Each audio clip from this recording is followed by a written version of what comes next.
Ассаламу алейкум, дусларим, всем большой привет. И у нас сегодня отличная новость в том плане, что узбек отстоял свои права. Несколько дней тому назад мы слышали такую новость, что в Томске работник УФМС, полицейский, превысил свои полномочия и избил узбека, который просто принес паспорт для своего товарища. Он заставил его сначала показать ему права, а потом еще и сделал противоправные действия, то есть несколько ударов по ноге, также по телу. Но узбекистанец, наш брат, наш земляк, он снимал все на видеокамеру. Давайте послушаем, что там происходило.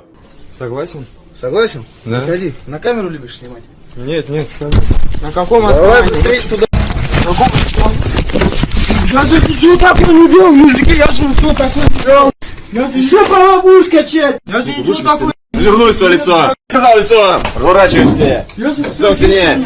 Все есть. Все пусть. Ты что, ты понимаешь? Друзья, как вы видите, узбекистанец действительно ни в чем не виноват.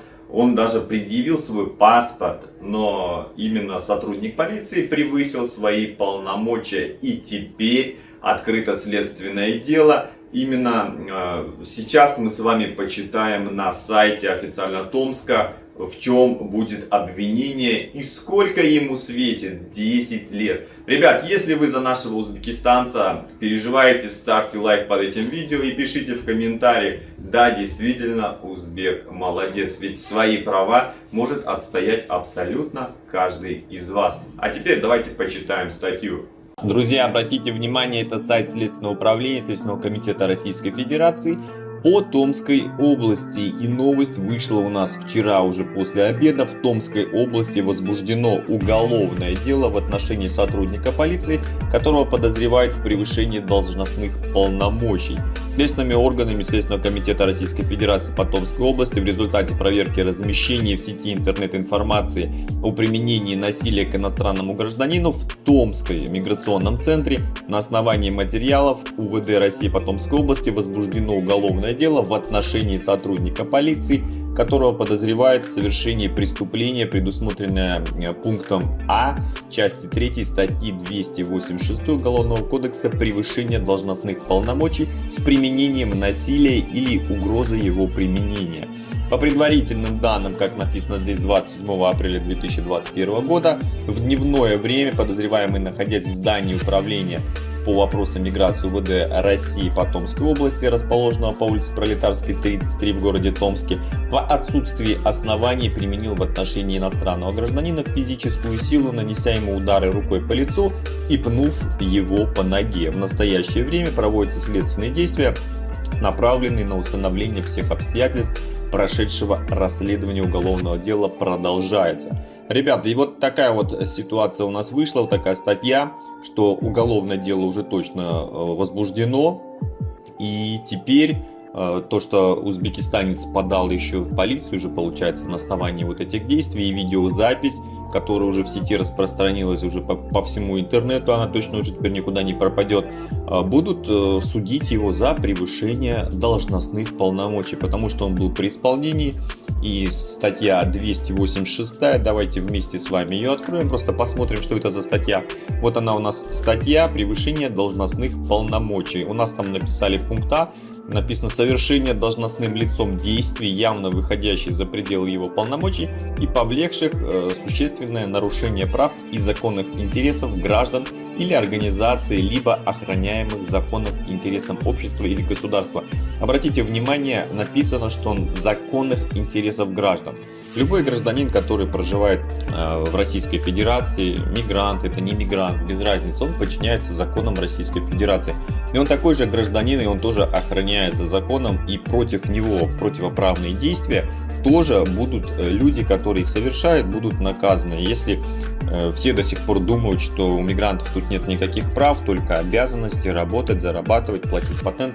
Нет, на самом деле, так как оказалось в руках у него камера, все было заснято полностью на видео, и в любом случае это доказательство, и поэтому уголовное дело возбуждено. То есть есть основания для возбуждения этого дела. Написано, что наказывается данное нарушение штрафом в размере до 80 тысяч рублей или в размере заработной платы или иного дохода осужденного за период полгода, либо лишение права занимать определенную должность, заниматься определенными деятельностью на срок до 5 лет, либо принудительной работы сроком до 4 лет, либо арестом на срок до 4-6 месяцев, либо лишение свободы сроком до 4 лет.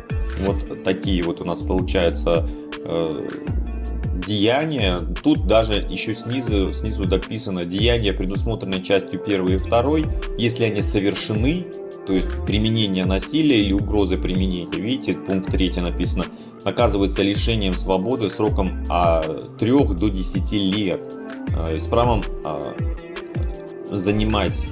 лишения занимать определенные должности и заниматься определенной деятельностью на срок до 3 лет. То есть в нашем случае получается деяние непосредственно то, что было сделано с применением насилия или угрозы ее. То есть, удары по голове и по ноге — это не просто какие-то там воображаемые вещи, а именно непосредственно применение насилия. И тут уже вот именно 3 пункт вступает в части А: применение насилия. И тут срок до 10 лет. Возможно, то есть от 4 до 10, как там будет все это рассматриваться, судиться. Но факт один. То есть человек пришел просто в УФМС принести документы. Хорошо, что он включил свой телефон и записал все полностью на камеру. Он не сопротивлялся, он не ругался, он очень адекватно разговаривал, на самом деле молодец. И знания языка ему, ребят, здесь в данном случае помогли. Мы видели, что на камере были еще люди, тоже граждане Таджикистана, возможно, Узбекистана, мы не знаем. И знание языка, оно напрямую влияет, что вы можете отстоять свои права. Не просто вы знаете, что у вас есть ваши права там, да, а вы можете сказать что-то в ответ грамотно, как это сделал вот в данном видео. Мы видели, что он сказал, что я вам предоставил паспорт, я вам предоставил документы. Почему вы спрашиваете меня? Он полностью адекватно на русском языке рассказал товарищу с УФМС, что он не прав. Но, к сожалению, потом вот эти все действия пошли, и узбекистанец пострадал, и теперь полностью Следственный комитет будет разбираться в данной ситуации. Ребят, вот такая вот новость вышла буквально, она вот недавно, не мог ее пропустить, потому что мы начали уже рассматривать этот вопрос. И хочется сказать, ребят, права у вас есть, не только обязанности, вы об этом помните. Главное себя вести правильно, адекватно, и если есть телефон, включайте, конечно, телефон, потому что запись, она будет доказательством вашей невиновности.